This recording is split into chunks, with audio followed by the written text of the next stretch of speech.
안녕하세요. 통계로 세상을 전하는 데이터 사이언티스트 강봉주입니다.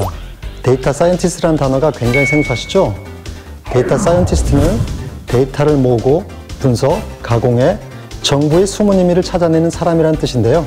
저는 서울대학교와 대학원에서 각 통계 관련 학위를 받고 현재 통계로 예측 가능한 미래 컨설팅을 진행하는, 그리고 통계 속에 숨겨진 이야기를 찾아내는 것을 좋아하는 사람입니다.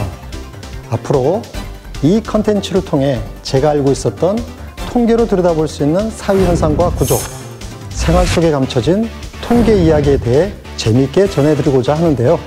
여러분은 통계에 대해서 어떻게 생각하고 계신가요? 그냥 어떠한 일이나 현상에 평균을 내는 값, 또는 단순히 국가나 기관에서 정보를 파악하기 위해 사용되는 숫자라고 생각하실 텐데요. 사실 우리 생활에 사용되는 크고 작은 통계를 잘 파악해보면 우리가 살고 있는 현 시대를 증명하고 파악할 수 있습니다. 그 흥미로운 이야기를 함께 나눠볼까요?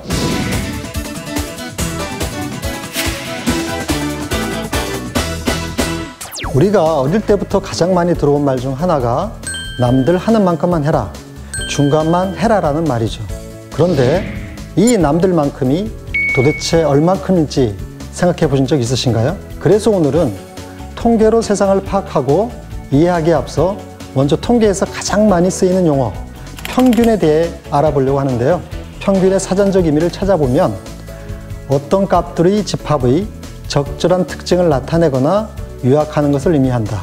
이 의미로서는 중앙값과 최빈수를 포괄한다 라고 나타나 있습니다. 너무 어렵죠? 특히 많은 분들이 헷갈리는 부분이 바로 평균은 중앙값을 포함한다, 이 부분입니다.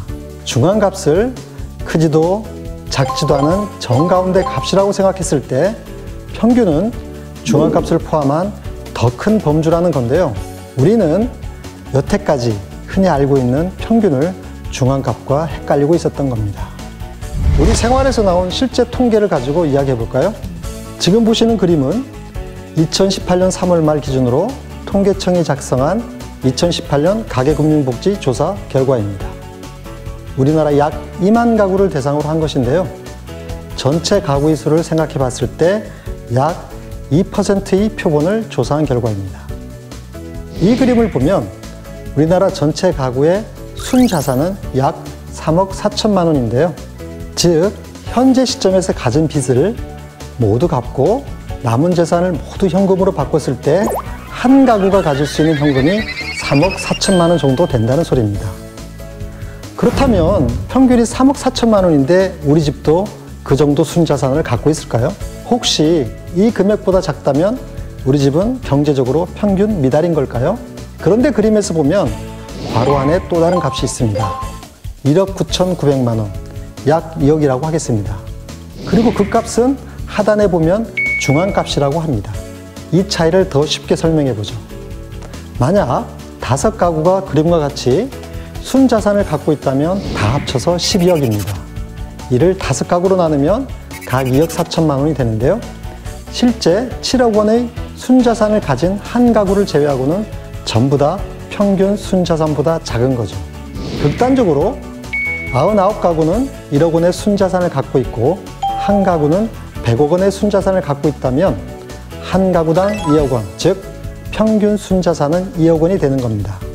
이에 반하여 중앙값은 아래 그림과 같이 가구의 순자산을 작은 순서에서 큰 순서로 일렬로 나열했을 때 가장 중앙의 값을 의미합니다. 즉 1억 5천만 원이죠. 평균값은 2억 4천만 원이지만 중앙값은 1억 5천만 원인 건데요. 어느 값이 훨씬 더 우리 현실을 잘 반영하는 값이 될까요? 다시 이전의 2018년 가계금융복지조사 결과로 돌아가면 순자산 평균값은 3억 4천만 원이고 중앙값은 2억입니다. 우리가 쉽게 접하는 기사와 매체, 그리고 자료에서 쉽게 오해할 수 있는 부분이 바로 이런 것입니다. 그 표집과 자료들이 평균값으로부터 얼마나 흩어져 있는지에 따라 평균의 해석이 달라질 수 있는 거죠. 따라서 우리는 평균 이면에 있는 숨겨진 본질을 찾아내고 그에 맞는 다양한 방법으로 분석해 통계를 활용하는 것이 중요합니다.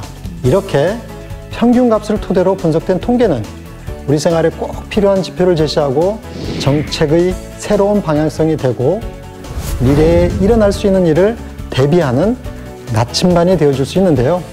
다음 시간에는 이 통계가 우리 사회를 어떻게 반영하고 이것을 어떻게 활용하는지 더욱 자세한 이야기를 나눠보겠습니다.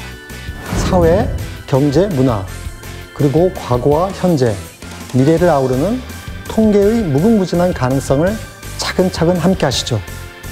지금까지 데이터 사이언티스트 강봉주였습니다. 감사합니다.